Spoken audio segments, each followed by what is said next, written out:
This call is from a federal prison.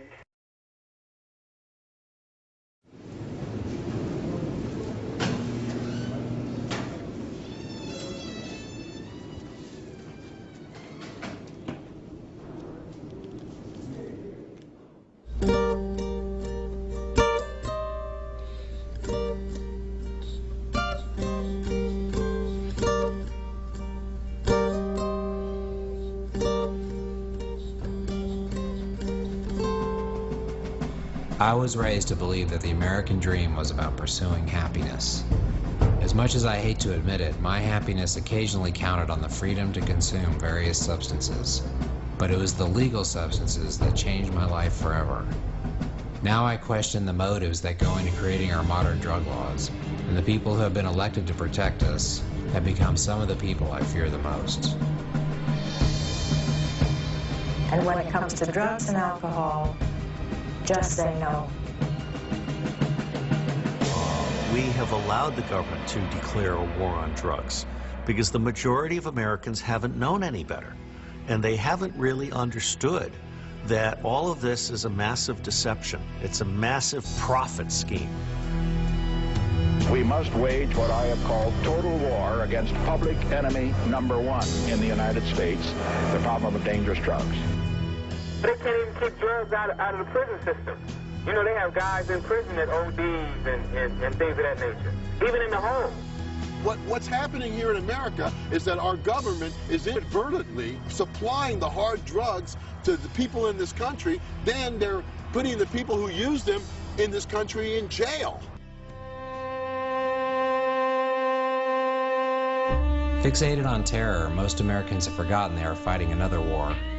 Watch a nigga say, "So a eyeball" back to your mama Sunday, crying. But from its inception, the drug war has become the longest, most costly and destructive war in American history.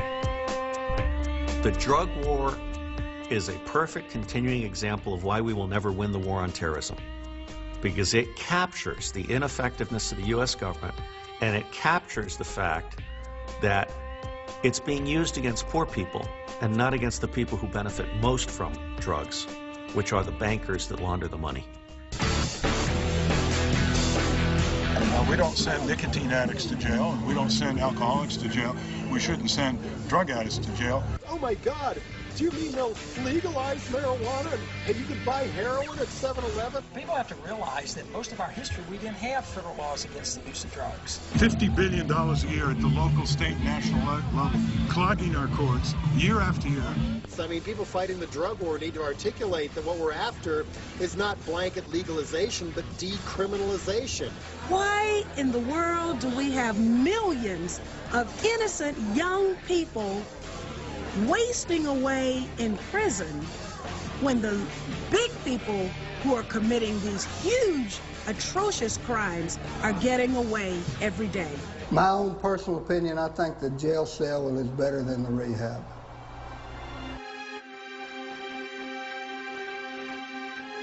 This year is the 30th anniversary of the Drug Enforcement Agency. It was created by Richard Nixon in 1973, and Richard Nixon is really the creator of this drug war from 1971. With every passing day of this drug war, the battle line seems to be getting harder and harder to see. And yet it's almost impossible to believe that the same rules apply to everyone.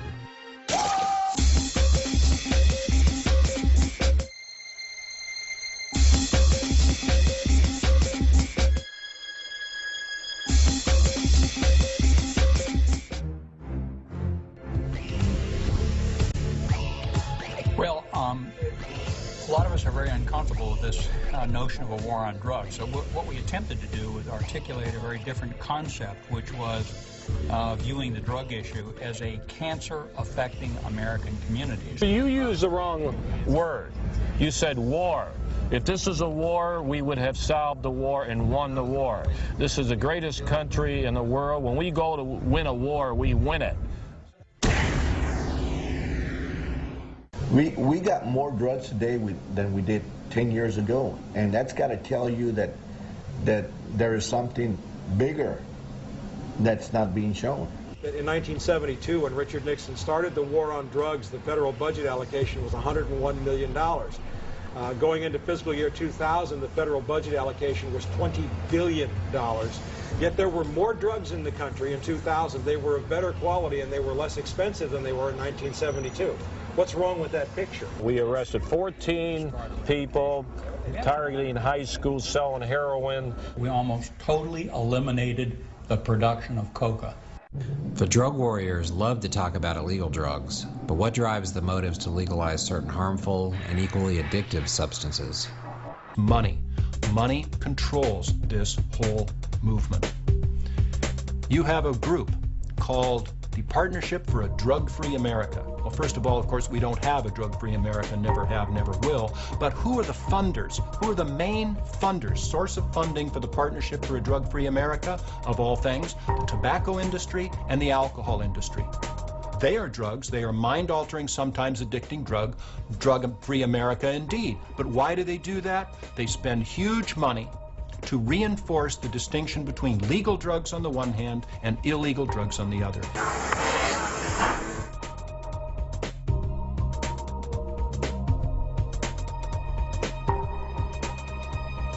I had lost 2 family members and a best friend in a very short span of time to alcohol, cigarettes, and illegal prescription drugs. So fearing that I could be next due to my own struggle with addiction, I wanted to find out why the drug war seemed to be such a huge failure.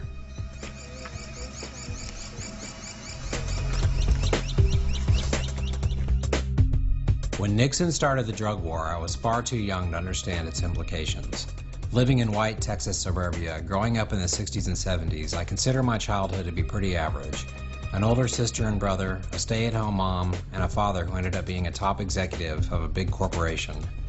For us, the drug war was something that had no bearing on our lives, and even though my parents were both heavy drinkers, they never crashed a car, never lost a job, never missed a mortgage payment. On the contrary, my parents were pillars of responsibility, symbols of the post-World War II generation who had earned the right to live and drink the American dream. There has never been a society in the history of mankind, as long as mankind has walked the face of the earth, that has not had some form of mind-altering, sometimes addicting drug to use, to misuse, to abuse, or even get addicted to. Unfortunately, my brother Kurt didn't inherit my parents' ability to drink hard liquor, and when combined with some of the illegal drugs that the other members of his rock band used, he would often become violent. When I was about 6 years old, Kurt gave me a hit of acid, promising me that I would see green monsters. You get down, man, with the LSDs, man, and the cocaines and the marijuanas and diet pills, you know, and start controlling your mind, start controlling, you know, other things in the atmosphere because of your intoxication results, you know. As it turned out, it was only an allergy pill, but shortly after, Kurt's behavior landed him in the state hospital, where all the doctors convinced my parents that acid and marijuana had caused my brother to become a paranoid schizophrenic. The drug problem is devastating to a lot of people. Drugs do not discriminate, they do everybody. When Nixon created the DEA, they started the National Drug Scheduling. Schedule number 1 being the most dangerous drug with 0 medical value, down to Schedule 5 being the least dangerous with medical value. We all know what happened to Nixon, Nixon's history, but we all know that he used the demonstrators to divert attention from his illegal bombing of Cambodia. Look at the context in which these drugs erupted into the culture in the 60s. We were conducting a vicious war in Southeast Asia. Where did this policy come from? Unfortunately, I have conducted an inquiry into this, and I have determined that drug prohibition laws came for reasons of racism, empire building, and ignorance. I mean, in Nixon's mind, I think drugs were associated with not liking Nixon. Nixon's new drug scheduling put marijuana in the most dangerous category, side by side with drugs like PCP, crystal meth, and heroin. People in the United States didn't have any idea what marijuana was, but it began to be associated with those Mexicans. In an attempt to keep me away from drugs and my sick, addicted brother, my father enrolled me into the Boy Scouts. It was at the acclaimed Philmont Scout Ranch that I had my first exposure to getting high. Clearly, going back to high school for me, we were not going to be able to lock up 80 million Americans for having tried illegal drugs.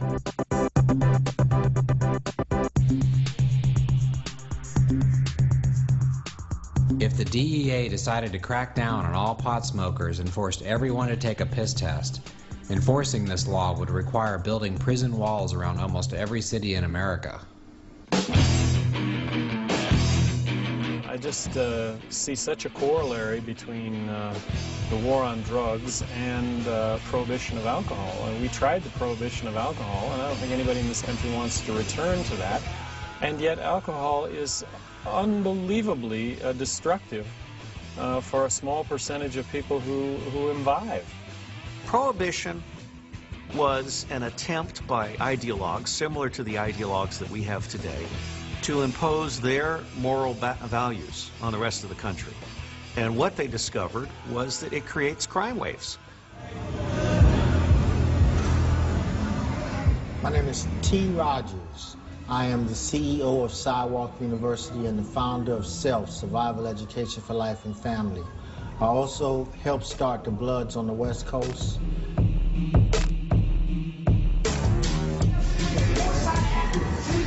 Seventh Street, Parkside Rider, acting 20 gun, Parkside Rider, Harlem Killer, fuck crap, dub day anyway.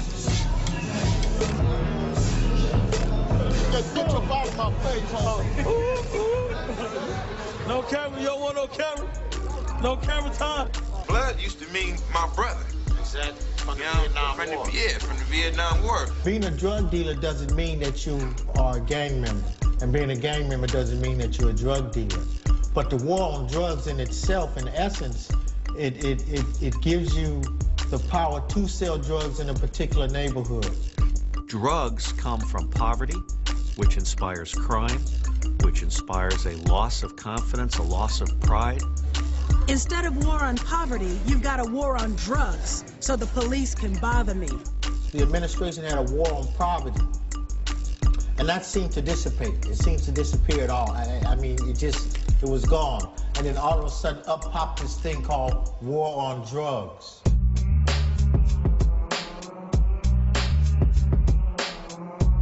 After getting out of the mental hospital, my brother was moved to a halfway house deep in the ghetto. Here, Kurt was introduced to crack cocaine. The people running the halfway house drove Kurt to the pawn shop where he pawned his guitars worth over $2,000 and traded for $100 worth of crack. I was always told that crack was a black man's drug, but now my own brother was hooked. Drug prohibition for cocaine was basically passed in order to protect white women from black males. And the history will document this.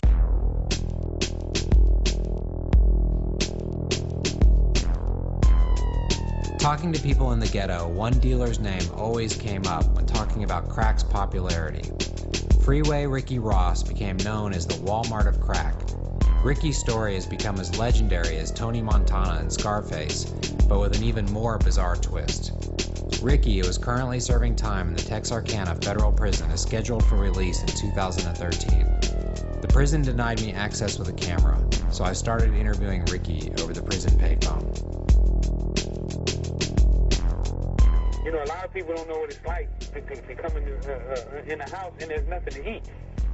You know, to go to a supermarket and walk through the store and eat out of the cookies and things of that nature just to have something to eat. Cocaine came along, you know, and gave me a new horizon, I would say. There's a new epidemic. Smokable cocaine, otherwise known as crack. I remember clearly one day in the late 80s, every single news network simultaneously running an identical news alert about the new, incredible, powerful, unbelievably cheap drug that was to sweep the nation. This is crack cocaine. Soon, every single black person living in the ghetto would sell his own mother for another hit of crack cocaine. It was like watching a strategically engineered ad campaign. Talk about perfect product placement. Did we mention it's cheap and strong and very addictive? It's only $5 now, so stay away from it. Let there be no mistake. This stuff is poison. Crack cocaine epidemic. Crack cocaine epidemic. Few street-level dealers have ever reached the legendary status of Freeway Rick, with distribution that rivaled many Fortune 500 companies. Freeway Ricky Ross was a young, aggressive, savvy, streetwise marketer who started selling cocaine, and then suddenly some major sources opened up for him. At the height of Rick's operation, he had over 40 full-time employees in Los Angeles alone. He had cook houses, cash counting houses, rock houses, decoy houses, and even a house he lived in. Cooking was always our most vulnerable and our most time-consuming thing to do. Usually you could put it in like a big Samsonite suitcase. You could put 100 keys just about in one of those, or maybe 2 of them. So that's what we normally cooked every night, like 100 kilos. Rick shares some good down-home cooking tips about rocking it up. Well, the way we did it is I basically was a chef. You know, I did all the stirring. I would tell the guys to mix. Like one guy, he would be standing there, and I would tell him, add more baking soda, pour more water, you know, that type of situation. So it was more, yeah, it was like an assembly line. I know this is nothing to joke about, but Rick is your all-American opportunist. And as the media told us, crack was now the big new opportunity. You know, we had houses where you basically would go up to the window and it would be served right out the window, kind of like the way McDonald's does it, I guess. Because we had houses in so many different locations. Basically, you know, I wanted a location. I wanted it to be convenient for the people, you know, where they wouldn't have to drive for. It was kind of like marketing, I guess you would say. The gangs evolved, and the gangs were a great business venture. They're basically marketing tools. That's really what they were. And they were quietly promoted behind the scenes. They got a lot of money. They got a lot of power. They fought for drug turf. Everyone's working for somebody else right now, legally or illegally. In order to film people selling and using drugs, we would have to go undercover. So we met up with an old friend of mine who was living very close to the most infamous spot in all of Los Angeles. Yeah, put that one back in your like funny little case I made you. All right, this is San Julian right here. This is fucking like, this is the spot, dude. Damn. I walk down San Julian, we will get all that. Dude, you meant.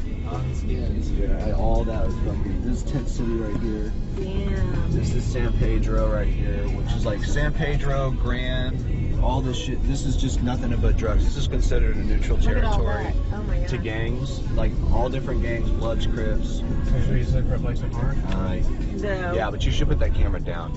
My friend Mac Lindsay agreed to pose as a homeless guy and film people smoking crack in Skid Row.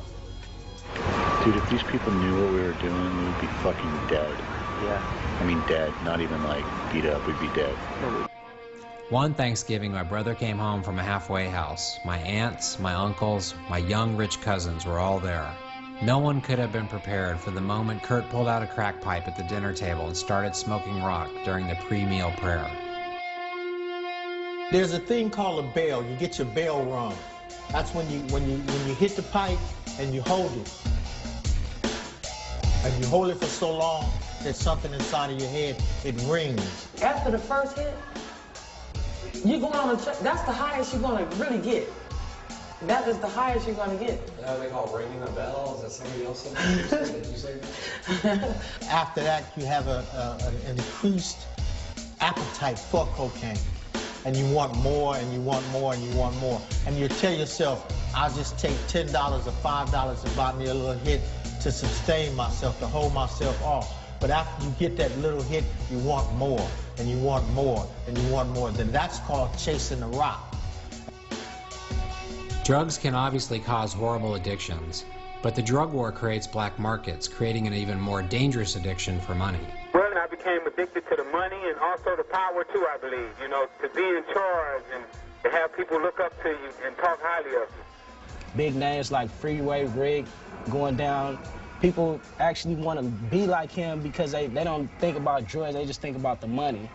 But what about those people whose lives are still affected by the Los Angeles crack epidemic? Someone that wants to get in a program, someone that wants to get away from this lifestyle, easily can do it. Easily can do it. I mean, if they can just overcome the addiction. Many people in Washington will tell you that the crack epidemic ended in the late 90s. But according to Sergeant Lou Daigle of the Los Angeles Police Department, crack sales are stronger than ever.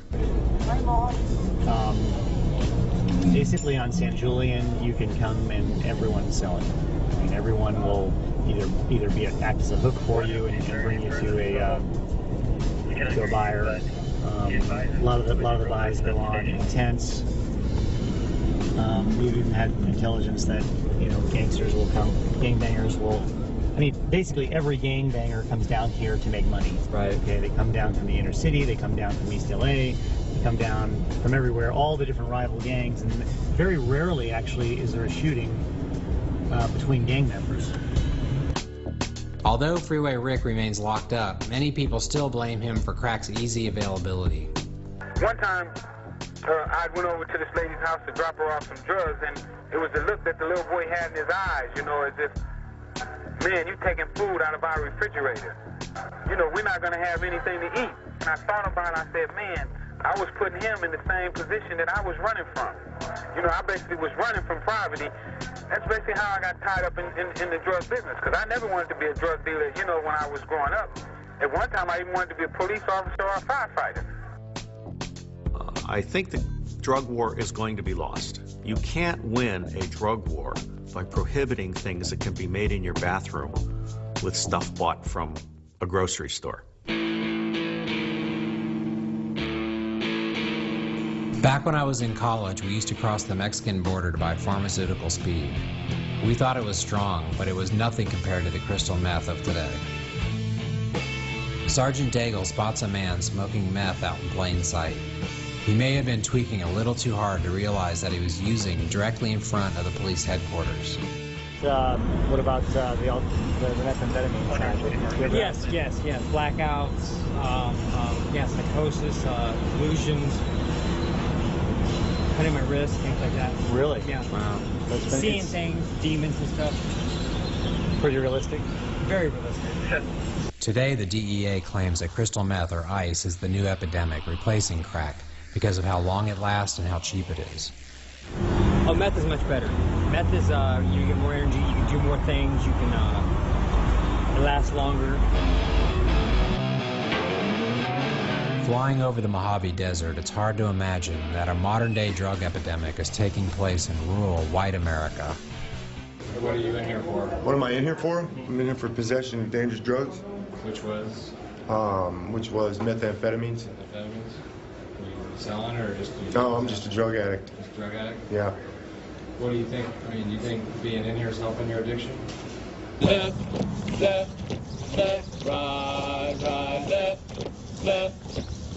I had a real bad coke habit, and I felt like methamphetamine saved my life, man, because I didn't have to use coke anymore. I fell asleep at the wheel pulling out of my parking lot of my house, and I woke up to the police being there, and underneath the seat of my car was 11 cents worth of methamphetamine, and they convicted me of that.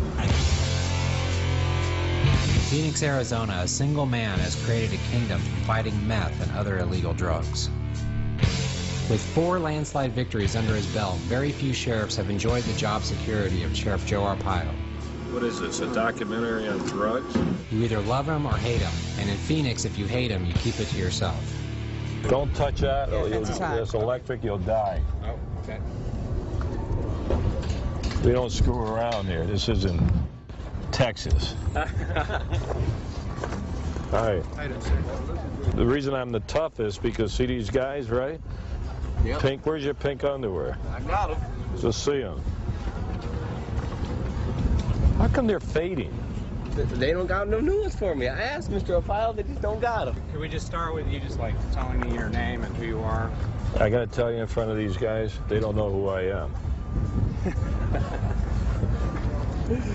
Joe Arpaio, Maricopa County, Arizona Sheriff.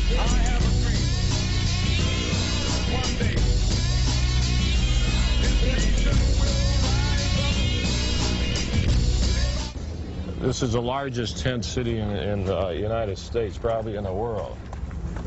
I would almost bet half of these guys are here for drugs. You see this? They could only mail postcards, did away with their envelopes, and on a postcard, that's me. We put the inmates in the dogs in the air-conditioned jail, and these guys are in the hot tents.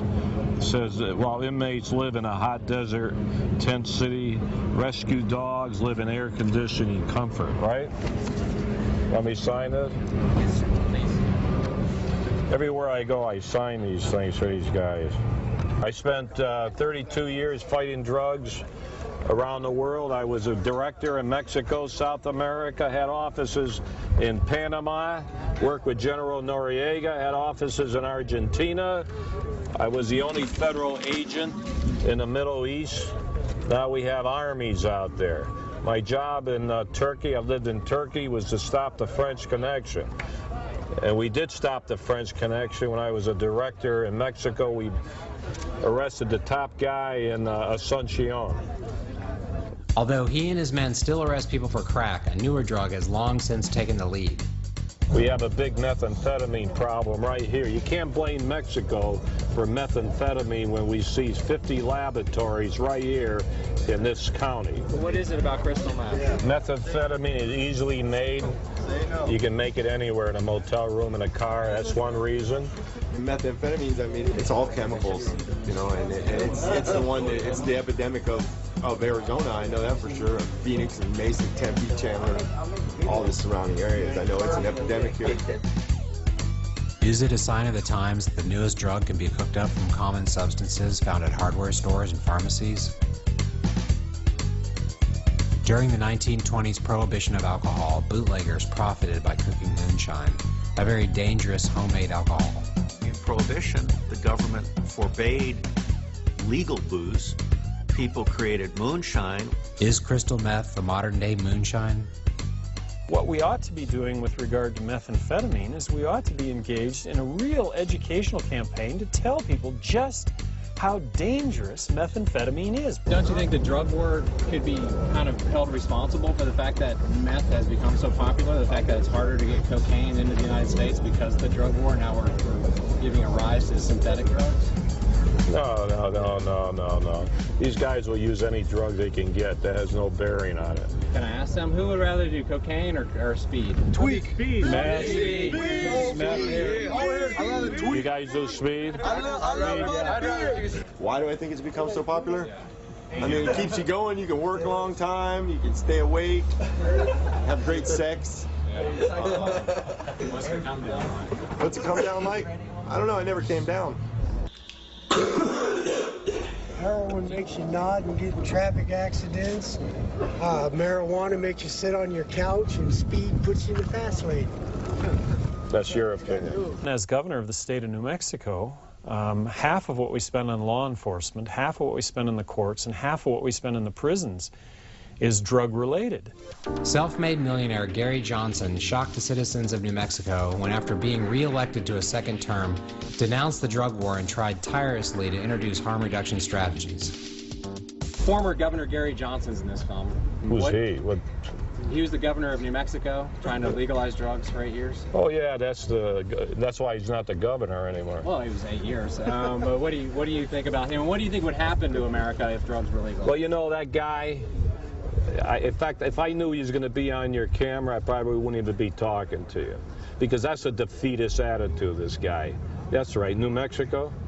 You should never have a defeatist attitude and give up because you say you can't solve a problem. So let's give up on bank robberies and let's make everything legal.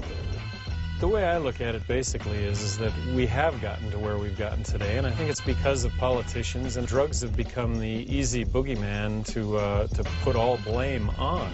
I'm the only politician, if you want to call me that will tell it like it is. The judge ordered me to go to treatment, and I'm not able to go to treatment, so this is what I'm getting instead. Chain gang and county jail. Are you afraid you're going to fall back into it when you get out? I'm afraid I may if I don't get into a drug rehab right away, like within the first 12 hours of my release. Are we going to ever eliminate methamphetamine use? No. But can we reduce it? Yes, and we can do that through education. But that doesn't have to include locking people up for its use. When you look at 2 million people in prisons and jails across the nation, about 60% are in there for drugs or drug-related crime. And when it comes to federal prisons, I know that that number is much higher because of federal mandatory sentencing. This isn't a prison, this is a jail. The prisons are the country clubs. That's where some of these guys could end up, and I'm sure some. Anybody been to the Department of Corrections? Which one you like better, here, the jails, or the state prison? What? See? These guys plead guilty quick so they can get to prison. I was raised believing that incarceration was expensive to the taxpayer. It was not in anyone's best interest to lock someone in a cage unless it was absolutely necessary. In the mid-1980s, a law was passed that allowed privately owned corporations to build and operate prisons. I'm a real advocate of private prisons, having privatized half the prisons in New Mexico. And the reason for doing that is the same goods, same services at a third less the price. Have we reached a point of building so many prisons that the purveyors are now looking for ways to keep them all full? Here's the way a private prison works, okay? You pay somebody to build a fancy cage. Then you fill it up as far as you can get it, which is pretty full. Full of people that, the people that built the cage get paid $40,000 or $50,000 a year to just keep in the cage. You have corporations like Wackenhut, you know, they just changed their name, Corrections Corporation of America, that house prisoners, nonviolent drug offenders. As a matter of fact, I think 60% of the increase in prison population under Bill Clinton, which was like 1 million people, of the 60% of that new prison population are nonviolent drug offenders. Now, if you've got 5,000 people in your cage and you're being paid $30,000, $40,000 a year for them, that's a lot of money. And if you can, on top of that, use them as your private property, as chattel property, that you can then make do work or produce things that you get paid for on top of that, what a great deal. Now, where I come from, when you transform a person into a piece of property, that's called slavery. Not far from Bakersfield, California is the small town of Taft, once home to a thriving oil industry. But like so many oil towns across America, the oil finally dried up. Like many bankrupt towns, a private prison stepped in to save the day. The Taft Correctional Institution is owned by the GEO Group, formerly known as Wackenhut. Wackenhut changed its name after a storm of bad publicity. The GEO Group is the leader in providing diversified services to government agencies around the globe. Our global expertise in outsourcing includes the design, construction, financing, management, and operation of jails, prisons, and special purpose institutions, and immigration and detention centers. They trade their stock on Wall Street based upon the number of people that are in jail. If that isn't sick, if that isn't the best definition of sickness in a society, in a culture, in a civilization, I can't tell you what is. Serving time in the Taft Federal Prison is actor-comedian Tommy Chong of Cheech and Chong. Trying to get into the privately owned prison to interview Tommy was not unlike dealing with any other major corporation. Months went by as they kept asking me to jump through endless hoops, and if I didn't know any better, I could swear they were doing everything possible to get rid of me. But Tommy wasn't just an icon of drugs. Sitting in prison, he was now a symbol of things to come with the new conservative fever sweeping the nation following 9/11. The transmitter on the ground truck. You guys are from Texas, right? Yes, Austin, Texas. Austin, oh, no wonder. Old Willie Town, huh? Tommy Chong arrested for pot, right? No. Tommy was targeted by former Attorney General John Ashcroft, whose Operation Pipe Dreams entrapped the 65-year-old actor. Tommy's son was using his dad's face to sell bongs on the internet and was baited into shipping a glass pipe to a county that prohibits them. In his attempt to shut down the paraphernalia industry and send a message to Hollywood, John Ashcroft made an example out of Tommy, proving that even a rich movie star is not untouchable for the DEA. I'm Tommy Chong of Cheech and Chong. It's like a royal title. The privatized prison business is big. It's a slave labor market. We get these little jobs and we get like $15 a month, low end. It provides employment for depressed rural areas. So you get a place like Taft, you know. If it wasn't for the prison, there would be no industry here. You know, the oil industry is gone, long gone. There's nothing else here, you know, except maybe the ground squirrel industry. Conviction rate is almost 100%. And people that are doing the longest time here are the ones that had a strategy, that went to court and fought it and lost. Step up to the waterfalls. Yeah. Good afternoon, Pauline. J2. You know what it did? I'll tell you what it did. It made me feel like a black guy. Tulia was, for a long time, just another crummy little town in West Texas. And it's treated black people and Hispanic people in a real crummy way for a long time. It's not any different than towns throughout the South and probably in the Midwest. It's got a large church-going population. It's got a very tight-knit community of white people. And it's got a small outside community that's not even really a community of marginalized black and brown people. I'm kind of the chief redneck out here because I am kind of prejudiced, and I admit it, and everybody is. You know, I'm not unique. I am unique in that I understand who I am and attempt to control that, which Christians are supposed to do. But any guy that puts his pants on one leg at a time and says he's not prejudiced, I say, come with me and I'll take you someplace and show you some people that you will be scared on your first impression. Civil rights attorney Jeff Blackburn witnessed how the lure of lucrative drug war funding enticed an entire police force to make illegal arrests. All of a sudden, overnight, there was this massive roundup, well-publicized, put all over the TV stations, where 1/10 of the town's black population was escorted in handcuffs to jail. We were told that this was the most massive rural drug conspiracy ever uncovered in West Texas, that it was due to the sterling police work of an individual cop named Tom Coleman, who was a hero. The Tulia newspaper ran, not an editorial, I'm sorry, it was a news story that was headlined, "Tulia Streets Cleared of Garbage." When all the major media sources, including 60 Minutes, covered the Tulia story, they told of a lone redneck cop by the name of Tom Coleman who hated black people. But who was Tom Coleman working for? When you followed the trail of money, he was merely a pawn of a law enforcement policy that profits from making large arrests. So there was this thunderclap arrest and sweep of the black community. It landed 46 people in jail, nearly all of whom were black. Then, of course, they quickly started getting processed through the system with court-appointed lawyers, with all-white jurors, and we began to get sentences like 99, 75, 320 years.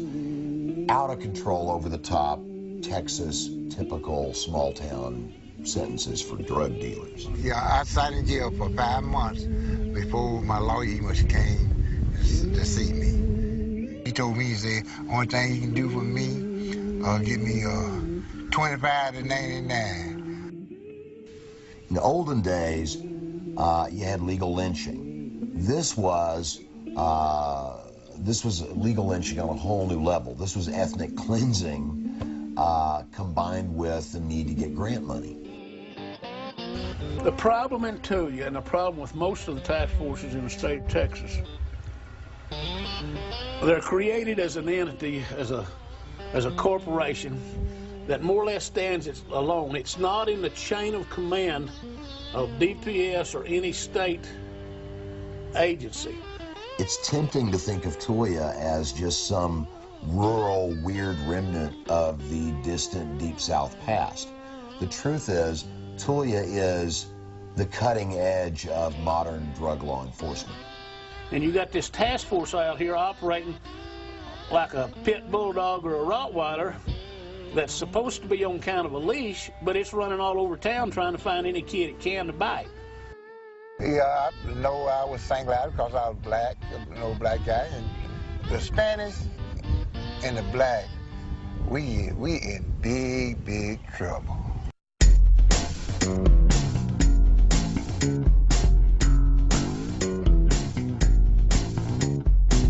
Sergeant Lou Daigle receives a call about a naked guy walking into a restaurant and putting ice up his butt. 311 man is a man with no clothes on or exposing himself.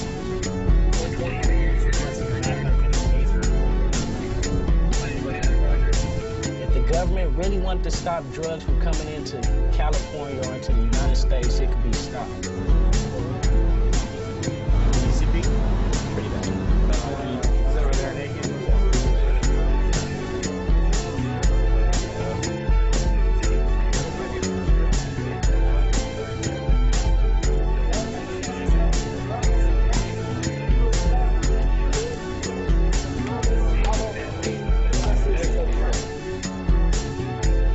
The name Sherm comes from people dipping Sherman cigarettes into vials of PCP. It bothers me to no end that so many young people are on Sherm now. Hey, Sherm is one of the worst drugs that I ever seen in my life. Saying somebody that used Sherm, whoa. Your mamas will call your daddies when they call my daddy. I'll press him 1,000,000 times and color me. Mama, we black or white, color him blind. Money won't eat money. I'll see this shoe or get up a zipper. Mama said wash him hours later after he's I've seen guys get butt naked and run down the street. Butt naked and wallow in the dirt and the mud. I seen a guy get asshole naked. I seen a guy get asshole naked in the rain and hump on the ground like he was with a woman off of PCP. That about a bitch. Church, well, pimp, and gore backwards. Sis or slapper. Off your asses, kids. Kids kill eggs on drugs, kids. Pop a firecracker, crackers. If you're Halloween, Go ahead and pick you up and we're going to put you on our gurney, okay? Okay, we're going to say journeys to grannies, Jeezy's, Easies. All right. Watch the please me clean up my mama's whores. So I'm going to lift you up and put you on my gurney, all right? Just chill out. Journeys with gods or devils with Jesus is as your mama said titties gotta squeeze theyself. Excuse t-shirts, they won't walk. Mama, I'm scared to wash my back. I got beat too much. He's in custody right now for certainly under the influence of PCP, certainly for the vandalism. He's also probably for ADW against a police officer because he was throwing glass at the police officers. Once again, completely incoherent as drug-induced crime, really. Right.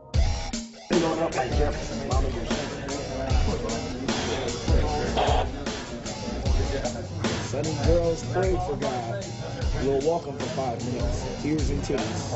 When we came in, that was towards he was reaching over for the ice. He was trying to cool himself off. Oh, he was? Yeah, he was here naked. I heard he was putting ice down up his butt and doing all kinds of stuff. All around him and just started throwing everything around. Yeah. In downtown, the got voted in them.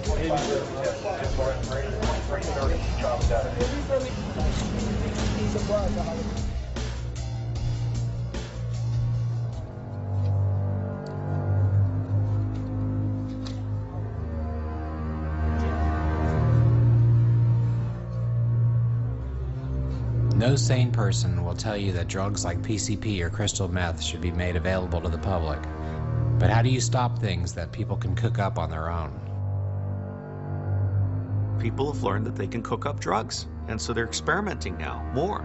And I believe we will have a whole menu of new drugs, and these drugs will not be regulated because the government has driven drugs underground. We've told kids that marijuana is just as dangerous as methamphetamine, and kids have tried marijuana, and they recognize that it's not a dangerous drug. And then they go and try methamphetamine, and, now we're back to kids and their understanding of these things. And, so many of them put methamphetamine then in the same category. Gee, if the government's lying to me about marijuana, they must be lying to me about methamphetamine also. It's a ploy. Well, this drug money funds terror. It's a ploy. Ploy. A manipulation. Ploy. Drug money funds terror. I mean, why should I believe that? Because it's a fact. A fact. FACT fact. So you're saying that I should believe it because it's true. That's your argument. It is true. Since 9/11, the only thing that's really changed around here in my neighborhood are the attitudes of the police. You know, the gangs are now the new terrorists.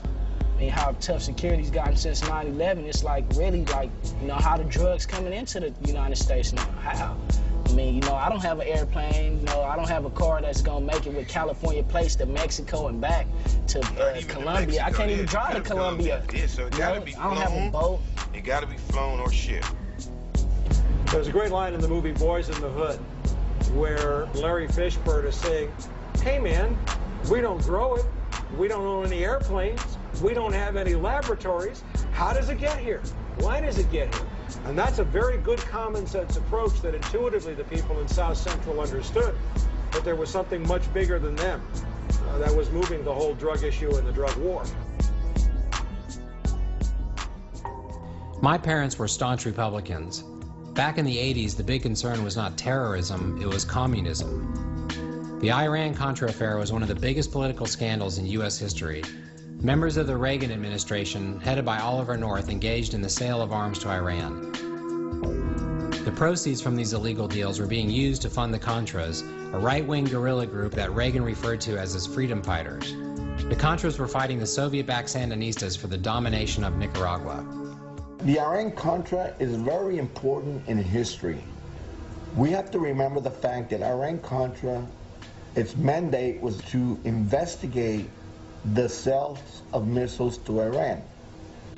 Former DEA agent Celerino Castillo not only fought in the international effort of the American drug war, he also had the rare opportunity of carrying a camera and recording some of the regrettable actions of the DEA and CIA while they supported President Reagan and Oliver North's Contra movement. George Bush Sr. came to Guatemala on January 13, 1986. And he approached me and asked me what I did there at the U.S. Embassy, what my job description was. And I told him I was a DEA agent working international narcotics investigations. And I told him, look, you know, we have gathered intelligence that the Contras are involved in drug trafficking down in El Salvador. And then he just smiled, shook my hand, and walked away from me. And it was then and there that I knew that my government knew that these atrocities were occurring. They were so concerned about giving the guns to Iran and all that stuff. The question should have been asked about all that cocaine flying back over here. In 1986, on American TV, we were all being fed a steady diet of, we're taking down the surrender flag that has flown over so many drug efforts. We're running up a battle flag. This scourge will stop. But regrettably, back in Central America and in the jungle, I remember down in Central America, we were refueling planes full of cocaine coming into the U.S., and it was a CIA operation being run by the White House. At the same time all of the cocaine from Nicaragua was flowing into the U.S., Freeway Ricky Ross was at his heyday. The average week would at least be $2 to $3 million, almost guaranteed. Some days we would have $2 and $3 million days. After Freeway Rick was arrested, an investigative journalist by the name of Gary Webb uncovered a link that connected him back to the Nicaraguan Contra movement. So I read Dark Alliance. I got a copy personally from Gary Webb himself. And to read the book, it was fascinating for me, you know, to find out that I was connected with the CIA and all these high-powered people up in the government. Ricky Ross was just lucky. He just happened to get a source who was connected to the CIA. For a long time in South Central, the buzzword was that the CIA was selling crack. And I said, no, the CIA wasn't selling crack. The CIA was importing cocaine. Ricky Ross got it, turned it into crack, and he sold it. According to Gary Webb's Dark Alliance, when Danilo Blandón was displaced from his home country of Nicaragua, he set off to America to raise money to aid the Contras in ridding his home from the invading Sandinistas. When Ricky Ross was introduced to Blandón, Blandón was in a position to create a pipeline of cocaine that he in turn gave to Ricky Ross on consignment. Which I like the sound of that, you know, because I was always trying to get to the top anyway. Suddenly, some major sources opened up for him. Danilo Blandón, Norwin Meneses, both of whom were tied to the CIA and the Contras, and Gary Webb did a masterful job of breaking those stories and proving with documents that that was the case. Whatever we were running in LA, it goes, the profit it was going to the Counter-Revolution. I started doing a little research on my own, and I read a little bit about Oliver North and the Contras, because I never knew what the Contras was before. There's ledgers of Oliver North and them actually transporting the cocaine to our country. There's film. Every piece of document that's possible. Talk about being in the wrong place at the wrong time. First-time dealer and former Crip Leroy Chico Brown was arrested with Rick. Chico walked into a DEA sting operation that was set up to capture and imprison Rick in trade for Rick's old partner, Danilo Blandone. How could this be possible? And then we reading through the documents, and then that's when Gary Webb started explaining it to us, and we was like, everything came together now. One of the most paramount moments, perhaps caused by Gary Webb's Dark Alliance, took place in November of 1996. It was a monumental historic event. I mean, the director of the Central Intelligence Agency was coming to Watts to face the people. Now, we all know that the U.S. government and the CIA supported the Contras in their efforts to overthrow the Sandinista government in Nicaragua in the middle 80s. Now, it is alleged the CIA also helped the Contras raise money for arms by introducing crack cocaine into California. Deutsch felt he had to do something to try to deal with the outrage that was foaming all over the country at the time. And of course, it just blew up in his face. CIA fights drugs. CIA does not encourage drugs. I mean, it was actually one of the most monumental blunders of all time, if you think about it. We have no evidence of a conspiracy by the CIA to engage in encouraging drug traffickers in Nicaragua or elsewhere in Latin America. Deutsch was there because of the Gary Webb stories. The Gary Webb stories had sparked a national furor. I would like to have Richie Ross's brother to speak, please. The United States government turned their head and let this cocaine come into the United States of America. Allow Gary Webb to have full access. This whole thing is orchestrated. It was near pandemonium. It was about, I guess, 1,200 people in a standing room only in the auditorium, 2,000 people outside listening on loudspeakers. And it was very hard to keep control. I got called on finally, and I said to her very clearly, I was looking right at Deutsch. I am a former Los Angeles Police narcotics detective, and I work South Central Los Angeles, and I will tell you, Director Deutsch, that the agency has dealt drugs throughout this country for a long time. I was able to name operations. Director Deutsch, I will refer you to 3 specific agency operations known as Amadeus, Pegasus, and Watchtower. I have Watchtower documents heavily redacted by the agency. I was personally exposed to CIA operations and recruited by CIA personnel who attempted to recruit me in the late 70s to become involved in protecting agency drug operations in this country. He stumbled and stammered and wrung his hands. If you have information about CIA illegal activity in drugs, you should immediately bring that information to wherever you want, but let me suggest 3 places. The Los Angeles Police Department.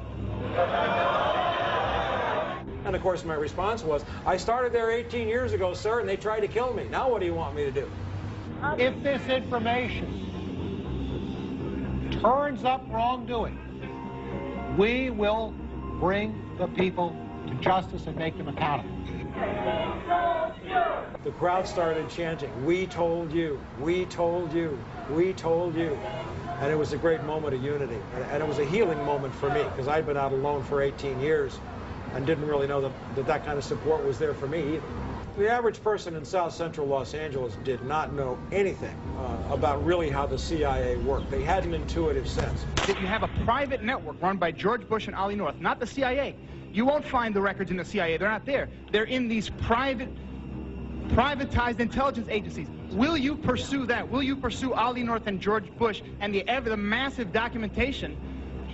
All these gentlemen, like this gentleman here, the co-defendant of Ricky Ross. They needed the money to finance the war in Nicaragua. They had the link. We know that from records now that they sent Blandone, who was a CIA operative, CIA, to school for marketing the product which we now know is cocaine. Me and Ricky Ross is waiting to get sentenced Tuesday. And she what a judge gonna say to us come Tuesday? May I just say that the question which was asked of us by the judge was Ricky Ross ever an agent or a contract employee? I already knew that from the beginning of dealing with Danilo Blandón that he was sending supplies and things of that nature, computers and guns to Nicaragua to fight a war. Ricky had already served a 5.5-year sentence for dealing crack, but was now given a second 20-year sentence after being set up by his former partner Blandón, while Oliver North walked away as a hero, wealthy and free to try his hand at politics. Oliver North was being promoted by the Christian Coalition, and to them he was the last white hope that they were going to have for a right-wing Christian to run for U.S. Senate in Virginia. During the 1986 Kerry Commission, Oliver North's crimes were exposed to the American public, and yet today Oliver North is not only a free man, he has his own show on the Fox News network. It's amazing that Oliver North has his own TV show, and hopefully when I get out, I plan on having my own. How does a federal agency like the CIA exert control over local law enforcement agencies? The way it's done, which I saw firsthand at LAPD, there are networks called the Narcotics Intelligence Network, or now it's called Clearinghouse, where agencies who are doing a drug case don't step on each other's toes. Every time the police go and raid us, I know Rick used to get calls and say, move out, you know, they coming. We actually saw that here in 1986 with major task force investigations of Freeway Ricky Ross. They had search warrants for 19 locations that were prepared one night, and by the time they got there the next morning, all 16 locations had been cleared out. And that means that obviously there was a leak. That's the way the CIA protects its share of the drug trade. Just one night, I got a tip from Danilo not to go over, and just so happened to be the night that they raided. Crack use spread like wildfire in the early 1980s. And in Los Angeles, a drug dealer known as Freeway Ricky Ross was in the middle of it. Prosecutors called Ross the Walmart of crack. He made millions in the early 80s dealing to Los Angeles street gangs. The United States sentencing guidelines and the federal sentencing system rewards those who get others involved in criminal conduct, and that's what Blandón did. During the exact same period that Freeway Ricky Ross was at his heyday, home values in South Central Los Angeles were tanking. People owed $100,000 on their home. The place was a war zone, dead bodies in the backyard, prostitutes in the front, drive-by shooting. I mean, it was horrible. And people walked on their mortgages because they couldn't sell the houses. And tens of thousands of homes were moved literally for 10 and 20 cents on the dollar after people abandoned their mortgages. We call that ethnic cleansing. There was a greater plan to put churches, to put liquor stores, gun shops, and cocaine, drugs, into the ghetto, into the neighborhoods, and drive the prices down. And they pretty much did a good job of that. Real estate in California, which we considered Compton, Watts, East LA, South Central, where the drug-infested gang killing highest rates in the country, and families really start moving out of the inner cities to way out. I'm talking about 70 miles out of LA to get rid of. I'm talking about the farmland where they promising people that they're gonna build up jobs and everything. Especially like in the 80s. There's a big thing about moving to Moreno Valley. We're gonna have all these big corporations come in. It never happened. People actually moved out there, end up losing everything because the big corporations never came. And then a lot of investors came back here and started buying property for so cheap prices. And now the property value is sky high. You can't even afford to live in Compton and Washington more without spending $300,000 for a home that my mother then paid $9,000 for. I think the prevailing view on Wall Street is anyone stupid enough to buy drugs deserves to die. And if you can make money from them while they're doing it, that's great. And if that's imposing a crime wave on a community away from Wall Street, that's okay. There's no drug crime on Wall Street. They pay cash, right? They pay cash. One of the important facets of the discussion should be what I call conspiracy theories. There are lots of folks out there, and there are books written on this by people who are in a position to know. Former DEA agents, former CIA operatives, things like that. And they tell stories about huge amounts of money, large-scale corruption in the big parts of government, etc. And are these stories true? And the answer is, of course, I don't know. I don't have access to any particular information more than anyone else does. However, ask yourself this question. If you're going to have $1 million in cash, how much corruption can you buy at any level for that $1 million? And the answer has to be quite a bit. On December 10th, 2004, investigative journalist Gary Webb was found shot in his apartment. No, you lying. No. When? Saturday. Oh, man. The internet was set ablaze with conspiracies of a CIA assassination plot, but overwhelming evidence of a suicide soon put the theories to rest. Well, he used to tell me that he would come home at night and there'd be guys, you know, climbing up the pole late at night, 12 and 1 o'clock, and you know, at nighttime, and people following him around everywhere he goes. He has cars telling him, and his phone was tapped, and he was just saying that they were kind of like giving him the blues. You know, a lot of things were going on that he didn't really like. And he said it was the government, too. By the way, the head of the DEA, his name is Rob Bonner, is a friend of mine throughout the first George Bush administration, documented that yes, the CIA was involved with importation of a fair amount of cocaine with regard to the Iran-Contra, etc. But it just has to happen because of the money. We understand what you're saying. A ton of cocaine was smuggled into the United States of America. Well, in cooperation with the CIA? That's exactly what appears to have happened. When I was a clandestine case officer, I thought I was doing God's work, the nation's work, by recruiting traitors in varied countries around the world. And what I didn't realize was that I was literally there for show. I was just going through the motions because the traitors weren't producing really useful information. We were ignoring all of the openly available information that would have produced much richer results.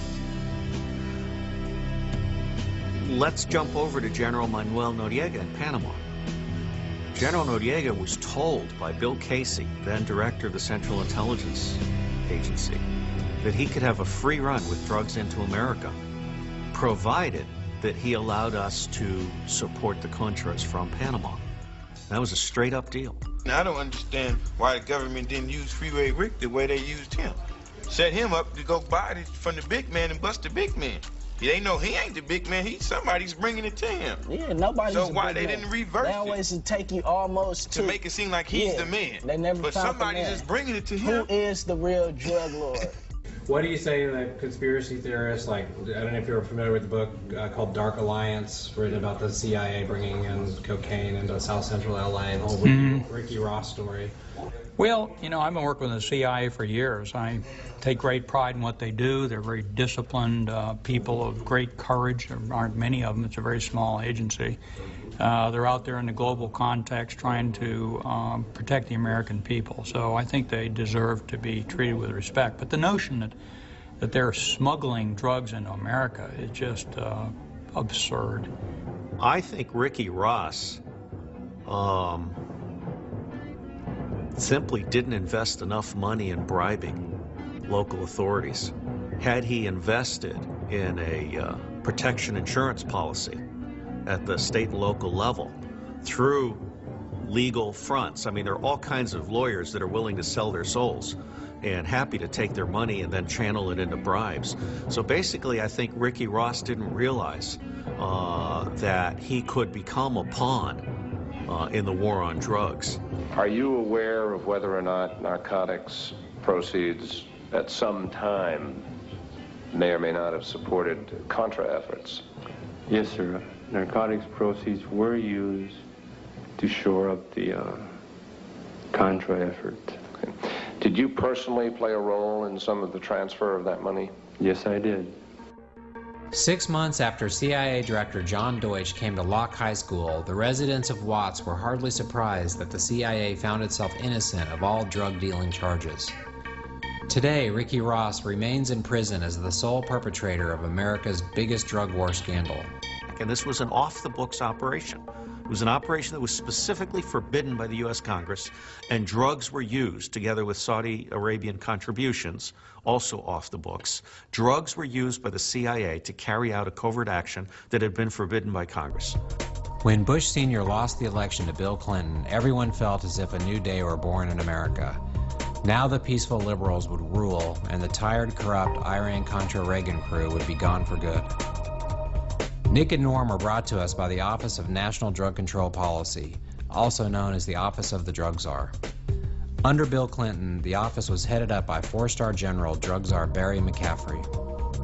Clinton had a drug czar by the name of Barry McCaffrey. And what he did, he was the evil one. Now, Clinton was the good one. Everybody loved Clinton. He played the sax, and, you know, he said he didn't inhale, and, you know, he got the BJ from the broad and everything. And everybody, he was Black baby. Yeah, Clinton was the man. Less than a mile away from T's place, former President Clinton made an appearance to promote his new book. So many adoring fans showed up that Clinton was not able to sign everyone's copy. Problems today with President Clinton's book signing tour through the Southland. He appeared at SO1 Books in Baldwin Village. I'm all the way from Moreno Valley just to see President Clinton. I love him and I love what he stands for. But in actuality, he had this evil, crazy, maniacal person that headed up the war on drugs. Now that's the good guy getting the bad guy to do the bad work. Yes, they all. Scapegoat. It's scapegoat. That's That's all what it we is. was talking about earlier. The scapegoat. Like we're the scapegoat. They all got to have an scapegoat. Back in Austin, General Barry McCaffrey was making an appearance at a fundraising event. The former drug czar was now a regular war correspondent on MSNBC, but he would never knowingly participate in some independent film with a questionable message.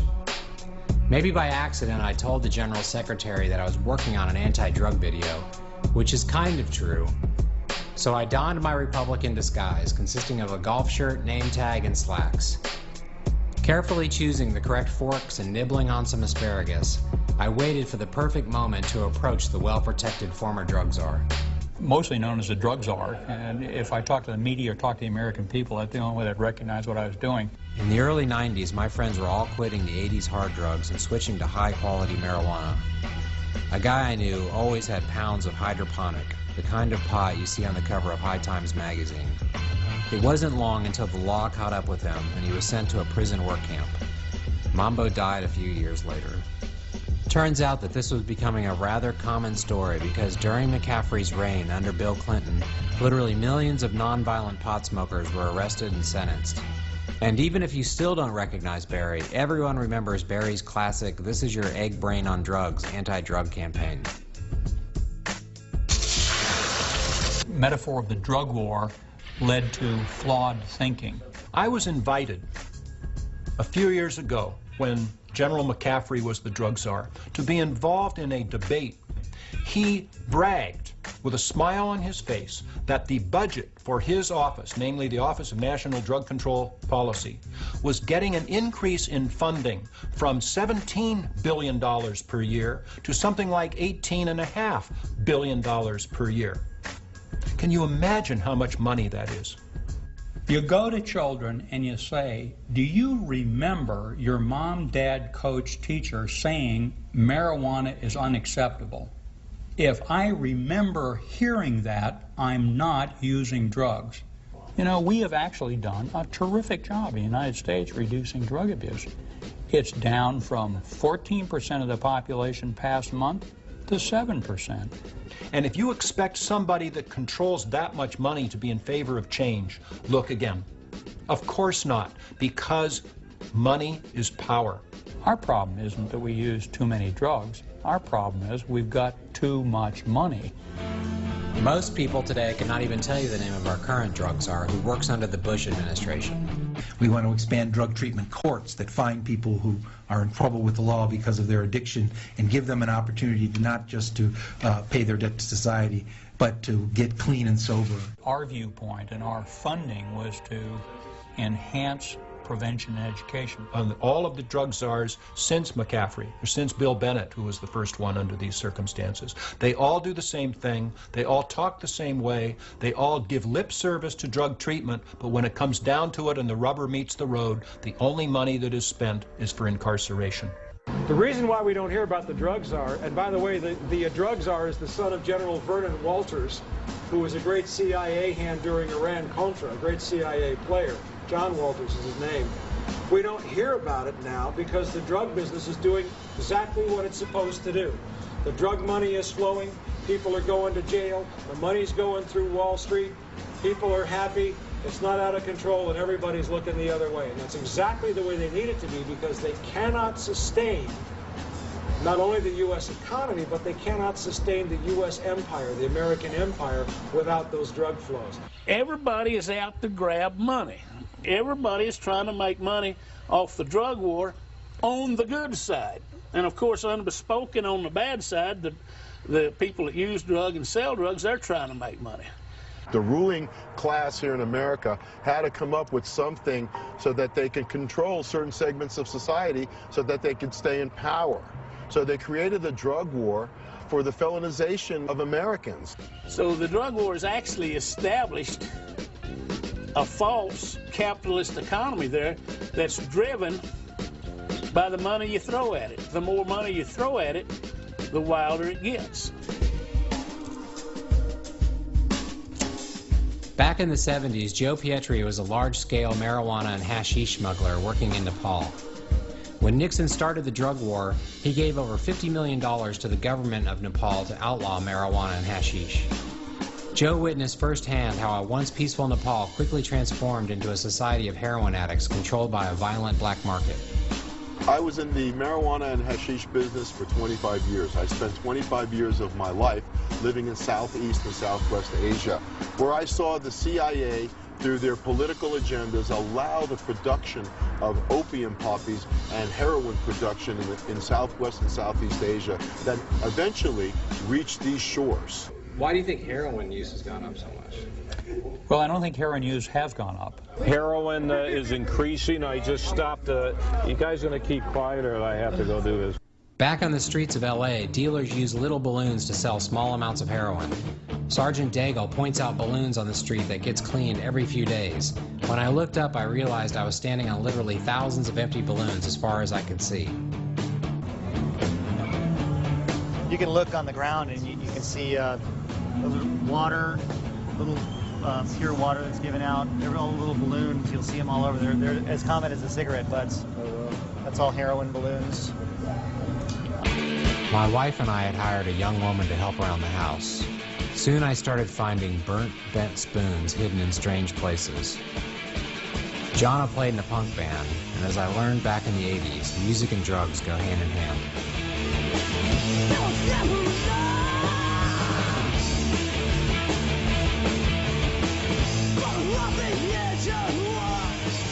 Well, you know, you just think like, oh, Iggy Pop, Kurt Cobain, you know, they use heroin, maybe I'll be able to write better songs, you know, I mean, especially like, I think people who are into art and shit, there's more of a draw towards drugs just because you want to experience different states of your mind, you know.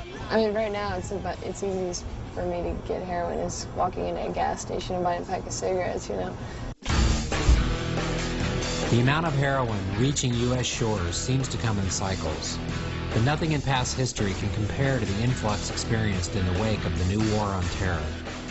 It's very important for the American taxpayer to understand that Afghanistan was producing virtually no heroin under the Taliban and is now responsible for 80% of the heroin coming to the United States and the Western countries. Now, we invaded Afghanistan right after 9/11, secured the country in November. Just by coincidence, the planting season for the opium poppy is November, and you harvest in late May and early June. Former DEA agent Celerino Castillo served in the DEA, where he helped to eradicate vast poppy fields. When the Taliban was in Afghanistan. They were what they were, but they were definitely against opium crops cultivation, and a lot of it was destroyed. We secured the country just in time to release a whole bunch of opium warlords from prison. It was in the news. Well, drug money could soon be funding Al-Qaeda and other terror groups. These beautiful-looking flowers are fueling some ugly addiction and terrorism. When you've taught everybody how to make money with hard drugs, what are they supposed to do? Stop? Police don't bother them. The U.S. military has other priorities. So within this past year that the U.S. government has control of Afghanistan, why is there a major crop of heroin that's going to be coming into the U.S. or has come into the U.S.? We see a lot of people from Northern California, a lot of young male and female white couples. They actually come down here on vacation if they're heroin users, because heroin is so readily available down here in downtown LA. But it's just so it's inexpensive. It's good quality. It's it typically comes in from the harbor, right down in the Harbor Division, LAPD. It's shipped in from overseas, comes in on cargo ships, things like that. But it's just readily available. Afghanistan stands on the brink of becoming a narco-terror state. This drug money funds terror. It's a ploy. Ploy. You know, I support the troops, but I don't support my government because our government has lied to us. Those people at Homeland Security were all brought in to fight the so-called war on drugs. When they realized that it failed, they went into terrorism, and now they're trying to combine both of them by saying, if you support drug trafficking or if you sell a dime bag at a corner, that means you are now supporting terrorism, which is another lie to the American people. The Patriot Act defends our liberty, is what it does, under the Constitution of the United States. Did I say that? We didn't need the Patriot Act to have prevented 9/11, and yet the Patriot Act was already pretty much written before 9/11 even happened. It was on the books within weeks, and normally that process takes months to draft that kind of legislation. You know, isn't it the ultimate irony that perhaps the modern-day Al Capone, Osama bin Laden, exists because of potentially the fact that he is a drug kingpin? Don't people see this? People are never going to do away with the marketplace for drugs, but that in fact it's prohibition that may have led to the actual bombing, the actual destruction of the Twin Towers in New York. Bin Laden didn't blow up the Twin Towers because he just didn't like Americans. It was about money. Some type of way Bush got into making money and cut him off. We support 44 dictators. We support drugs. We support the president of Afghanistan, whose brother is the biggest drug lord in Afghanistan. We support the president of Pakistan, who is the one who profits. If you quit drugs, you join the fight against terror in America. When you have a government that promotes drugs to get their agendas across in Central America and South America, in Southeast Asia and Southwest Asia, and then puts its own people in jail for using them, are you really living in a free country? I've had two sitting congressmen tell me this. Jim, you're right. Most people in Washington realize that the war on drugs is not winnable, but it's eminently fundable. And people in government bureaucracy are addicted to the drug war funding.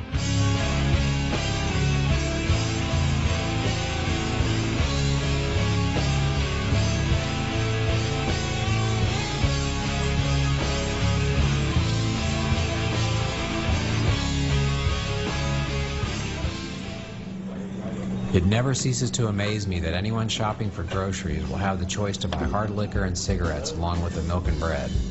Not that I have anything against those things, but in the 90s, it was the legal substances of alcohol, tobacco, and pharmaceutical drugs that affected my life forever. In 1994, at age 32, my close friend passed away from pancreatic cancer. He had been 5 years sober, religiously attending AA meetings. Although cancer runs in his family, it will always be my opinion that the non-stop chain smoking played a major role in his sickness. So although 10,000 people died last year from their use of cocaine and heroin, it's estimated that 450,000 died from their use of tobacco. A few years later, at age 47, my brother Kurt suffered a seizure caused by years and years of taking legal pharmaceutical medications used to control his schizophrenia. It's estimated that 100,000 people died last year from their use of legal prescription drugs. My mom, who had battled diabetes for many years, started drinking harder after Kurt's death. And even after surviving an almost complete liver failure, was still unable to quit drinking and lost her life in 2001. And not long after my mom's passing, my dad's drinking finally caught up to him. But luckily for my dad, he told me that the dialysis machine allowed him to drink way more than ever because of how it filtered the alcohol. It's estimated that 150,000 people died last year from their use of alcohol. And I'm not talking now about drinking and driving. I'm talking about just the health consequence of drinking. I'm sure that there are a few people that died last year from their use of marijuana, but there are no documented deaths as a result of people smoking marijuana. Perhaps the most absurd aspect of the drug war is the continuing battle over the legalization of medical marijuana. And they're trying like crazy to come up with pills to help with chemotherapy and HIV. I mean, these are serious illnesses. For cancer survivor Todd McCormick, the right to use medical marijuana has been a lifelong struggle. Todd spent 5 years in the Victorville prison in a cell coincidentally right next to Freeway Ricky Ross. Todd was not caught selling marijuana. He was arrested for giving it away for free to dying people who were not able to afford it.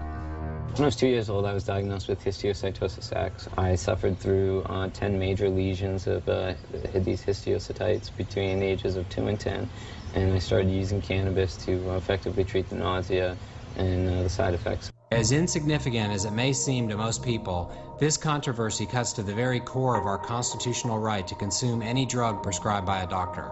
You know, cancer, AIDS, you know, and they still, all this cancer research, they haven't come up with anything that even compares to what marijuana does. Many argue there's little evidence that marijuana has medical value. It's a handful of people who want to see not just marijuana, but all drugs legalized.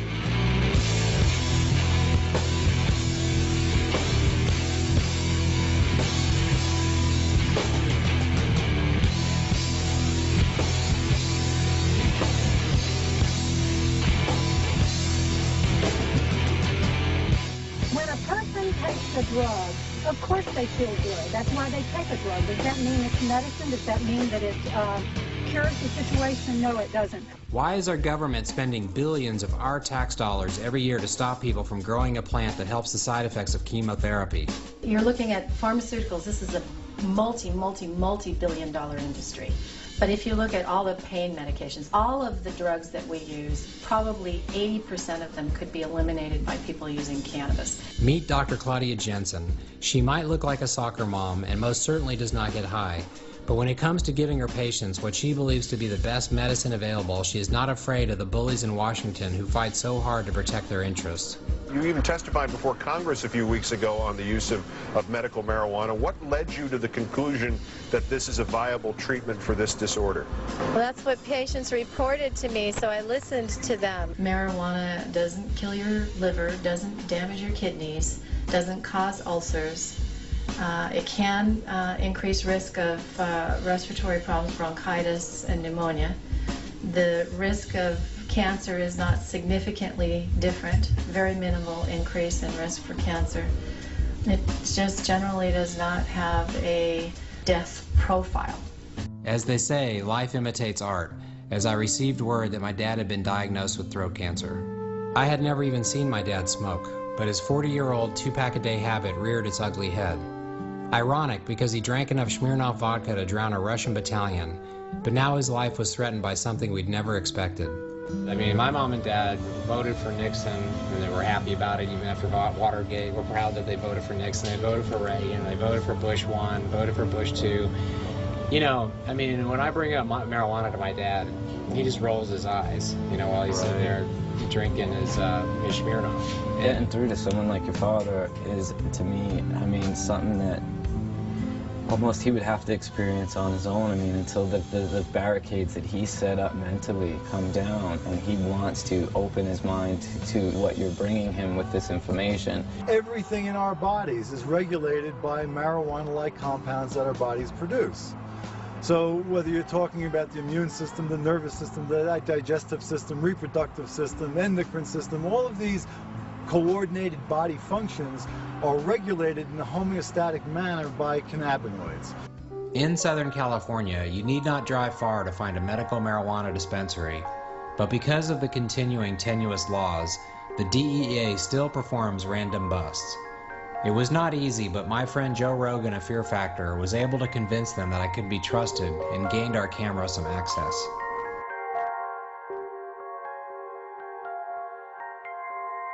Well, what we try to do when members come in here is that we try to give them an introduction as to what is available.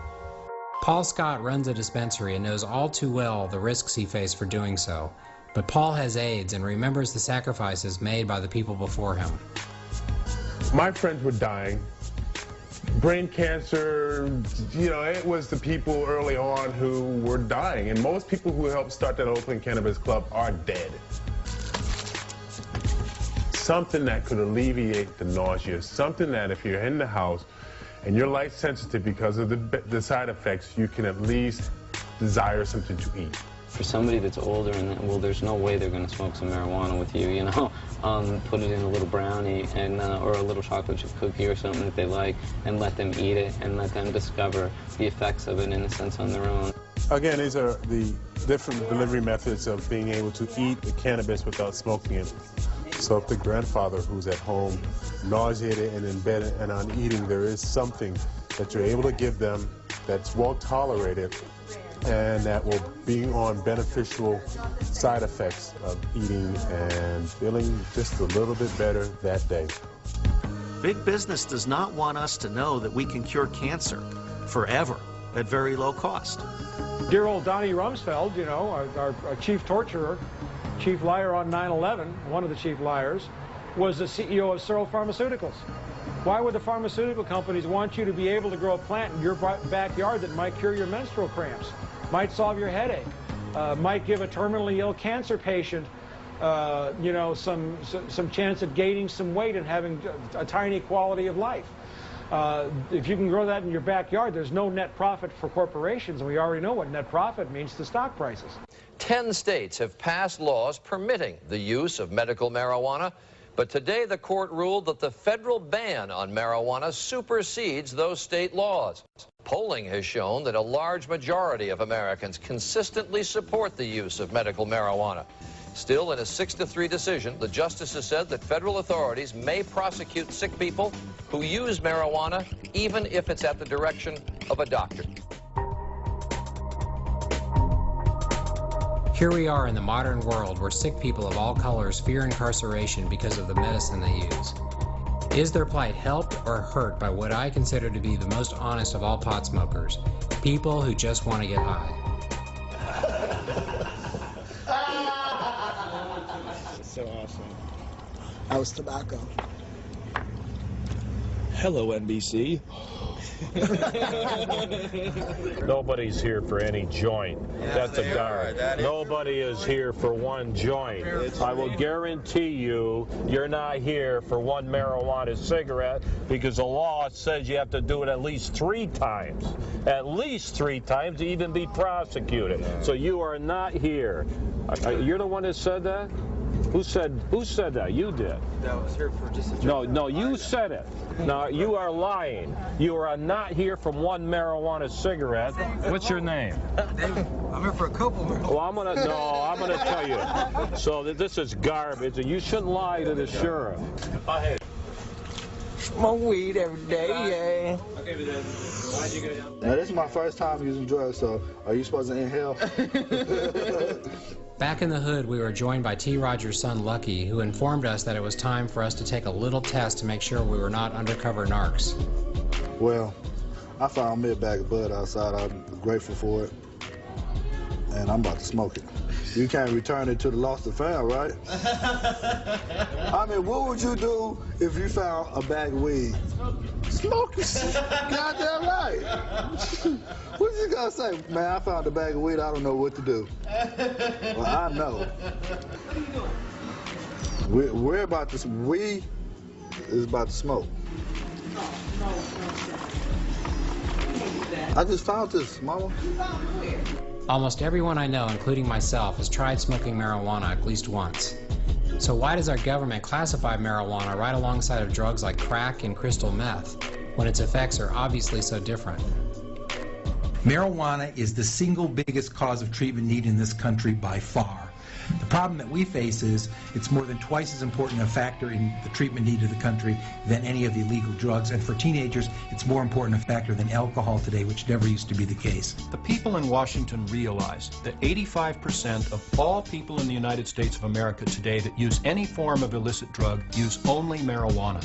That means that the total numbers of everybody else that uses any other drug would not justify this colossal prison industrial complex, this colossal bureaucracy that we have to fight the war on drugs. We are not going to arrest basically the backbone, the fabric of America today. You got 80 million Americans who have tried or used marijuana. We're talking about doctors, lawyers, judges, scientists, entrepreneurs, athletes. We're talking about the backbone of America, the marrow of America that does smoke or has smoked marijuana. Marijuana is Schedule 1. Do you think marijuana belongs in Schedule 1? I'm not sure what the politics of that is, to be honest with you. What about countries like Amsterdam, where they have not so much legalized, but they've decriminalized, and they claim that it's helped crime and that it's helped addiction? Amsterdam, when I've been there, you have to cross over bodies lying on the street because they're high on drugs. They're just lying on the corner. You have to jump over them when you want to go somewhere. Less than a week after baking in the sun at Sheriff Joe's tent city, I decided to take a quick trip to see if he was being 100% honest about the effects of Dutch drug laws on the streets of Amsterdam. When I arrived, I was joined by a friend of a friend who had grown up in Amsterdam and knew the streets like the back of his hand. Yes, we did see drug dealers, but they were extremely polite and always backed away after realizing I was not looking for drugs. And unlike Sheriff Joe, who was crossing over bodies, we ended up having to pay a dealer to introduce us to a single enthusiastic crack smoker. This is crack, man. This is crack in Amsterdam. The crack. Well, what do you think about the fact that you can do this on the streets here without being taken to Because prison? we pay tax for use. Yeah? What do you think about it? Like, what do you think about American drug laws as compared to these drug laws? They are very harsh in America. Yeah? You can't even smoke a joint of marijuana. Yeah, I know. You get into problems, you know. Here, you get it. Coffee shops, that's why I don't understand why they can legalize this shit, you know. Well, what do you think about the fact that in America, like, they're filling up the prisons with people that just want to do drugs? It's not right. They gotta try another different approach, like taking care of the people, you know, who are addicted. They give them places to use the shit, and taking care of people who don't have a house to sleep. That's the way they do it here in Holland.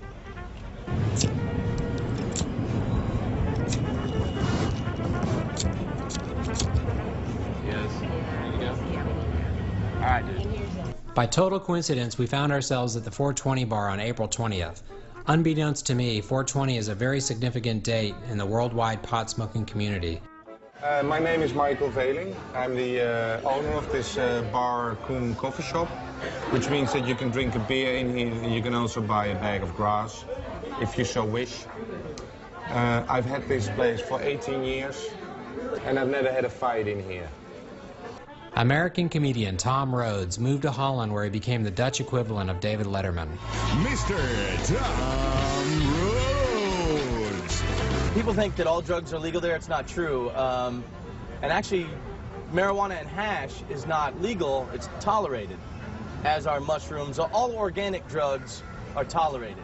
I don't have much to say about Dutch drug policy. Their model applied to the United States would be inappropriate, and we're not going to do it. We're not going to legalize drugs. Drugs are already decriminalized by and large in the United States. What have they done in Holland? Well, they realize, of course, that the drugs are here to stay, and let's try to manage the problem. And they have put in a really effective harm reduction program. You know, in Holland, they call people junkies who do anything too much. If you drink too much, you're considered a junkie. If you smoke too much weed, you're considered a junkie. Which, when I first moved over there and I heard people go, oh, he's a junkie, I always thought they were talking about heroin.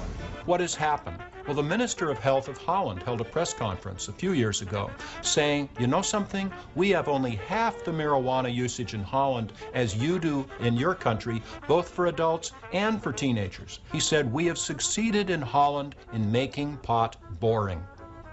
Holland has 60% the drug use is that of the United States, and that's among kids and adults, and that's for marijuana and harder drugs. If you do weed and it leads to coke and then you do heroin, that's really the individual's own psycho problem. In Amsterdam, people addicted to heroin need not resort to stealing or prostitution. The Rainbow is a free clinic that allows junkies to come in off the street for a fix of government-controlled heroin and a clean syringe. Heroin addicts are pitied, and the government does the best they can to try and get them off heroin. Like, last year in the papers, Dutch doctors said that they think they should be treating heroin addicts with heroin instead of methadone and morphine because they think that just makes the addicts addicted to those things. Methadone withdrawal is like 5 times as long as heroin withdrawal. I guess also the point of methadone is to, like, you know, get yourself out of the hole. I don't support that all drugs should be legal. You know, I don't think heroin should be legal. I think it ruins people's lives. And I've seen cocaine ruin a lot of people's lives and turn good people into total assholes. I think that the organic basis for the drug law that Holland has, and, you know, and their entire system isn't right, you know, but, you know, the fact that, you know, mushrooms and marijuana and hash, you know, it comes from the earth, so they've got more of a Christian idea of creation and what is supposed to be used to help us get along in this little journey. The Dutch drug policy is very successful. If you compare the statistics of this country and you compare them to other countries where there's a much less lenient policy on drugs, you would be surprised to find out that Holland has very low figures. Amsterdam is not legal, it's semi-legal. When you go into a coffee house, you can smoke a couple of marijuana cigarettes or hashish, but it's still against the law to sell it and to have large quantities. But it doesn't work. The English system has never worked. You should never, never legalize drugs. Okay, Kevin, we're gonna hit it. Hit it, take it off.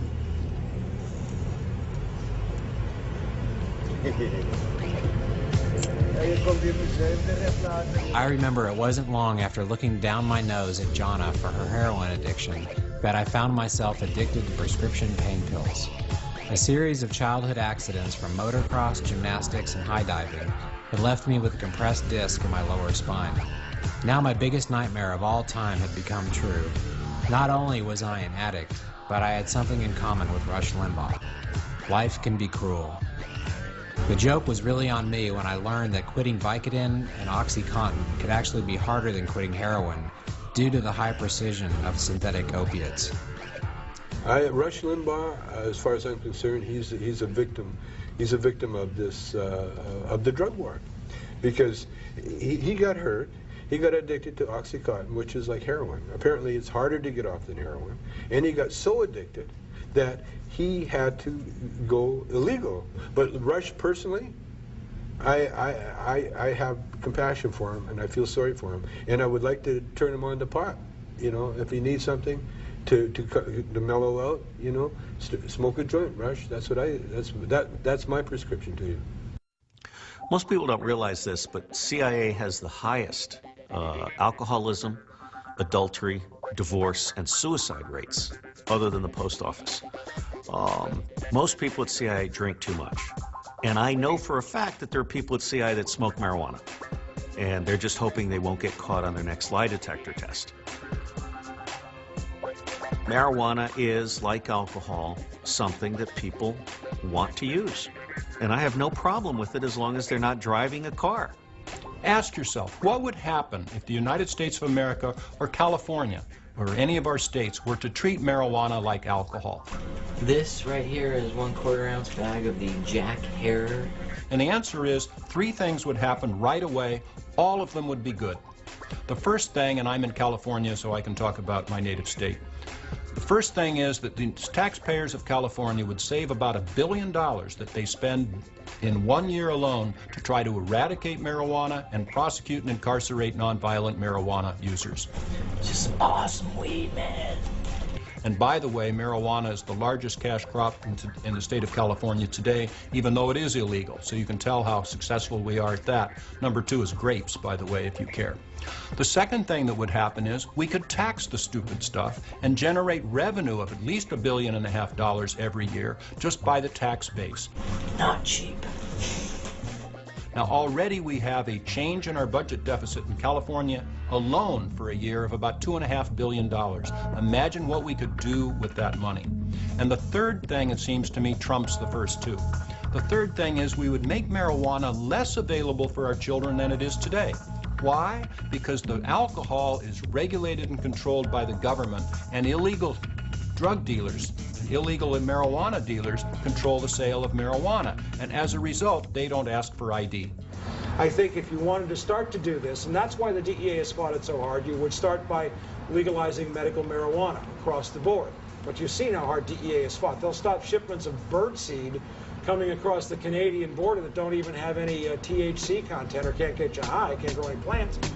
And they will fight that tooth and nail because that's how flimsy the facade of the drug war is. If you want to come home to your home, smoke marijuana, then that's your business. That's not the government's business.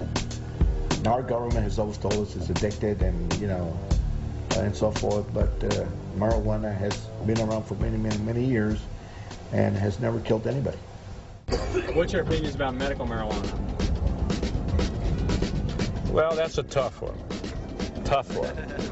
If it's issued by tight controls by a physician, I don't know if I oppose that. If someone's dying of cancer, and that's going to help that person, I don't know if I'm strictly opposed to medical marijuana you're probably talking about. It can help the dying patient, but it has to be dispensed by a doctor, just like codeine and other drugs. Doctors dispense other drugs. So the secret through all of this, I've been doing this for a lot of years, the secret boils down to one thing. Prohibition never works as well as regulation and control. Let me say that again. Prohibition never works as well as regulation and control. That doesn't mean that we abandon our children to cocaine use or marijuana use or anything else, but as soon as you prohibit something, you give up all control. And now the only people in control are the illegal drug sellers, and they do want your 14-year-old daughter to get hooked on cocaine. Before, when you went to buy marijuana, you didn't find cocaine or heroin there. You didn't see guns. It wasn't a violent scene. That's why it was easy to catch us. Due to the lack of profit potential, another category of naturally occurring drugs is rarely discussed when debating the drug war. I just wonder what your opinions are about the use of the ritualistic drugs. It's a question I rush to avoid.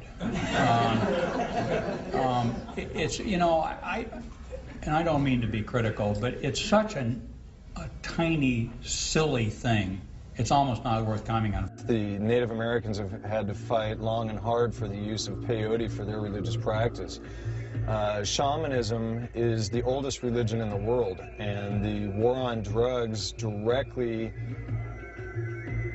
imposes itself upon our religious freedom and in fact, what is the oldest religion known to humankind. Tribal members report a reduced rate in alcoholism, gambling addiction, and even drug addiction for those who go through the ancient hallucinogenic rituals.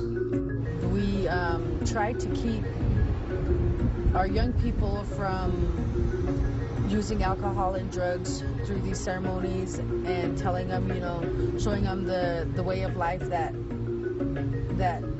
we're supposed to be living. I think probably if there was a claim that, you know, that these kind of drugs actually help deal with alcohol abuse, that's probably silly. We had to get our treatment protocols from NIDA, not from malarkey. Thousands of years of ancient tribal tradition now boiled down into one word. Malarkey. Known for being the man who introduced Timothy Leary to LSD, Dr. Gary Fisher believes that the drug war and religious suppression are one and the same. The psychedelic drugs have been used through time in very positive ways, and they do not present a threat to anybody except the power establishment. After getting word that my father's condition had taken a turn for the worse, I spoke with a doctor who uses hallucinogenic drugs in order to prepare terminally ill people for the inevitable transition. In terms of the hallucinogens per se, my interest rests primarily in their potential application as a medical psychiatric treatment, and I believe that they're particularly valuable for patient populations that do not respond well to conventional treatments. Diagnosed with terminal lung cancer, one would be hard-pressed to accuse Pam Sakuda of only wanting to get high. The people who are waging the war on drugs have every interest in continuing to do so, because especially medicines like hallucinogens. And I think we all agree in these discussions that what they do is they allow you to change your perspective and to think outside of the box that you're closed into. And that's the last thing that this power structure wants, is for you to think outside of the box. In fact, they'd rather make your box smaller. But here's an opportunity to have a truly religious experience, not hearing about religion, but to have that primal experience. Of course, your dad and his condition and all of his mindset, his rigidity would be highly unlikely to accept that.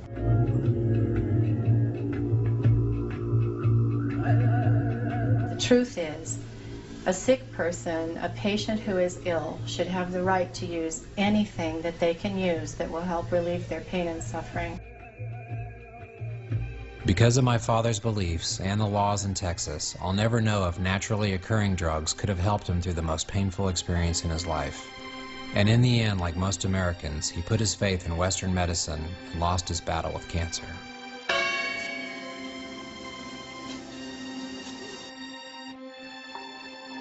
My father lived an amazing life. He started with nothing and tirelessly worked his way to the top. And even though I didn't agree with his drinking, it was the way he chose to live. As far back as I can remember, my parents, like the rest of the World War II generation, all drank lots of hard liquor. Our country's psyche seems to be one fueled by alcohol, so it only makes sense that the drug war is against anything that threatens alcohol or tobacco. When alcohol prohibition ended, it empowered a new group of entrepreneurs, you know, the liquor industry. The tobacco industry has done a phenomenal job of jumping into the FDA and exempting its product from every single law that would have caused it to get off the shelf. All my brothers, all them dead, my mom and dad, aunties, everybody. Yeah. I'm the only one left. They was a drinker. They died with cirrhosis of the liver. Everybody likes to sin. Don't you like to sin? Yeah, all the time. I don't know. Okay. I never call that a difficult lifestyle. I just call it depends on how much sinning you do, Pilgrim. Ever since my friend Bill died, I had done my fair share of consuming various substances. I thought I had escaped the addictive traits of my family, but for me the hook came in the form of pain pills. Not being able to afford rehab, while searching the internet, I found a new drug treatment that breaks the addiction to opium. It seems like being addicted is punishment enough. I can't even begin to imagine having the law involved. I mean, how many people have you known in your life now whose lives have been affected directly by the drug war? Many, many, many, many people. Good people, good talented people. It makes as much sense to me to put this gifted actor Robert Downey Jr. in jail for his cocaine problem, and regretfully he certainly seems to have one, as it would have Betty Ford in jail for her alcohol problem. It's the same thing. But If Betty Ford or Robert Downey Jr. or you or I drive a motor vehicle while impaired by whatever drug you're talking about, be it marijuana, alcohol, cocaine, or whatever, that's a crime. Bring them to court. Bring them to people like me, and we will address their actions. That's an appropriate use of the criminal justice system. The media and the drug war have a long symbiotic relationship. During the last several years, Freeway Ricky Ross's legend continued to grow. A platinum-selling rapper using the name Ricky Ross tells stories that glorify Rick's life as a drug dealer. Ricky even had his own hour-long BET special, once again proving how a war-weary country has become immune to complete government corruption. However, in late 2005, Ricky did catch a break and got his sentence reduced down to a few years. Ricky Ross is really a good guy who took advantage of an opportunity. He was an entrepreneur, but he's at the bottom of the food chain, so he went to jail. All the guys that violated the law, that ignored congressional sanctions on Iran-Contra, they're all in power. And George Bush, a guy who never succeeded at anything and is certainly not succeeding at this presidency, a guy who stole 2 elections, who has committed at least 10 different impeachable offenses, he's president of the United States.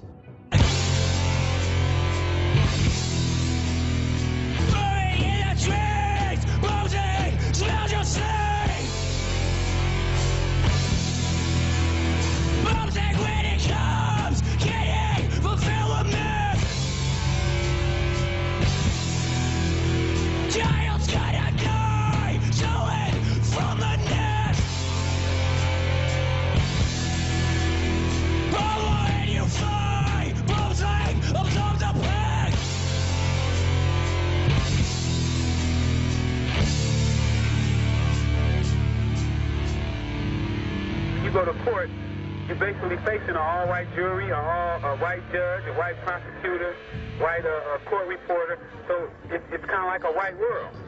DA agents, they're all white.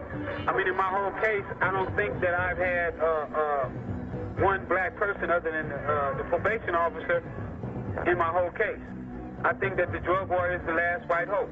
When you break it all down and you look at it from the ground. From a federal prison. Look, I have come more than 180 degrees. I worked narcotics in South Central Los Angeles. Now I am completely and totally in favor of decriminalizing all drug use, period. Drug addiction, like alcohol addiction, is not a criminal problem. It's a medical problem, a social problem, a spiritual problem. Here we go. But, you know, the money incentive behind the drug war is so great that, you know, to shut this big machine, that rehab machine, prison machine, felonization machine, this whole other, you know, thing that they have going down is going to take a real revolution. But Emiliano Zapata once said, you know, I'd rather die on my feet than be living on my knees for the rest of my life. The next big step is the people refusing to pay taxes or to re-elect people. In fact, I see 80 million Americans getting themselves organized to the point where they can tell Congress that if it doesn't dramatically reduce what we spend on a heavy metal military, on secret intelligence, on prisons, which are actually slave farms, then these people will be fired.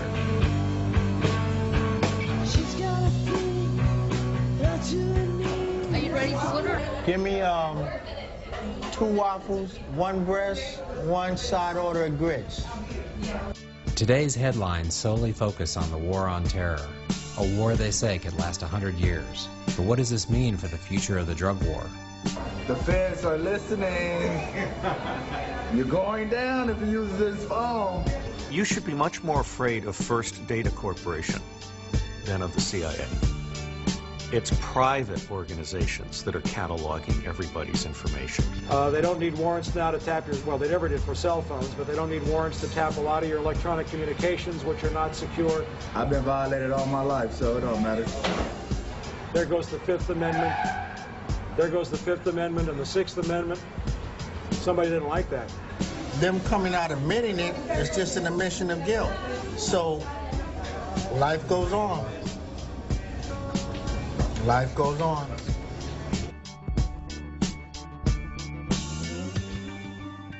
Back in Sheriff Joe's jail, the daily grind goes on. And in all honesty, as much as I wanted to hate Joe Arpaio, I was glad that some of the inmates I met were not living on my street. March time, march!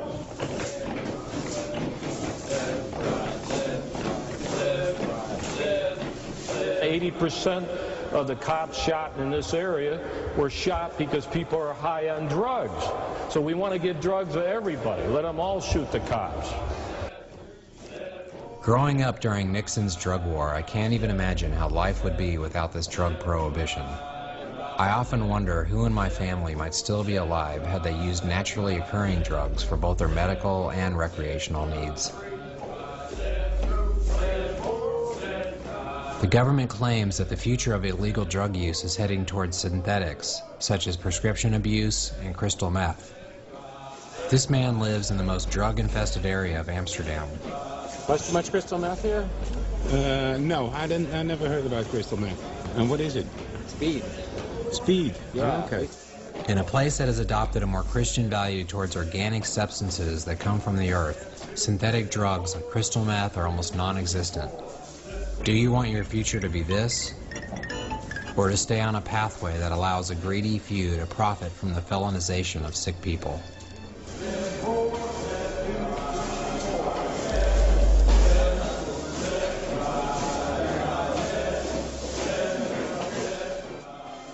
It's a free-for-all on the street. Your kids can go and buy heroin and cocaine easier than they can get cigarettes and alcohol.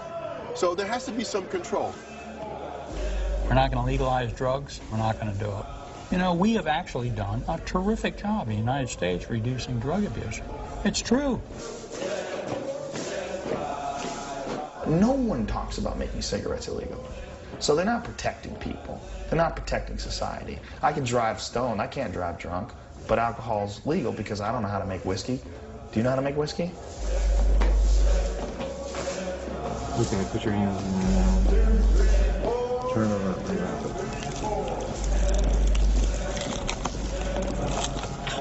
Okay, I'll take a bite.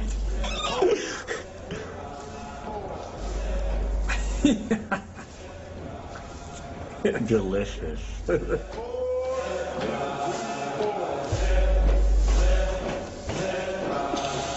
Tastes like weed, dude.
If it wouldn't have been money in drugs, I never would have been involved.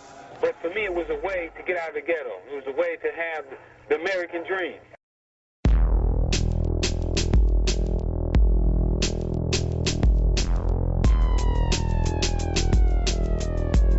Well, my message to Ricky is, man, the world's great when you get out here, man. And, you know, just keep your head up. I miss you, man, and you're going to be okay. He's been fine all these years. I mean, Ricky's got a real good sense of self.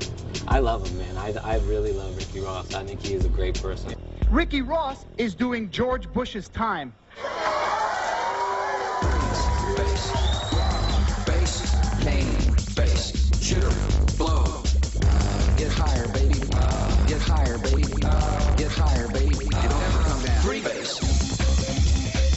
What are your opinions about drugs like mushrooms and ecstasy?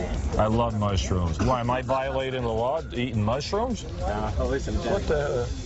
White lies, vision, dreams, and passion going through my mind. And all the while I think of you. Pipelines, a very strange reaction for us to unwind. The more I see, the more I do. Something of a phenomenon telling your body to come along. Because white lines blow away. Blow. Rock. Blow. Kick it by white line highway. Tell all your friends they can go my way. Pay your toll, sell your soul. Pound for pound costs more than gold. The longer you stay, the more you pay. My white lines go a long way. Either up your nose or to your vein. With nothing to gain except killing your brain.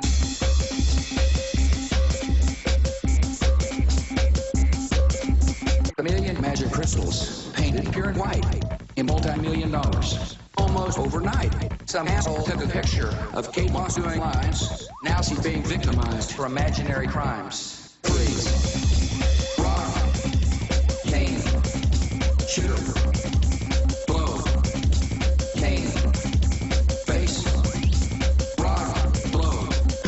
Get higher, baby. Get higher, baby. Get higher, baby. It don't ever come down.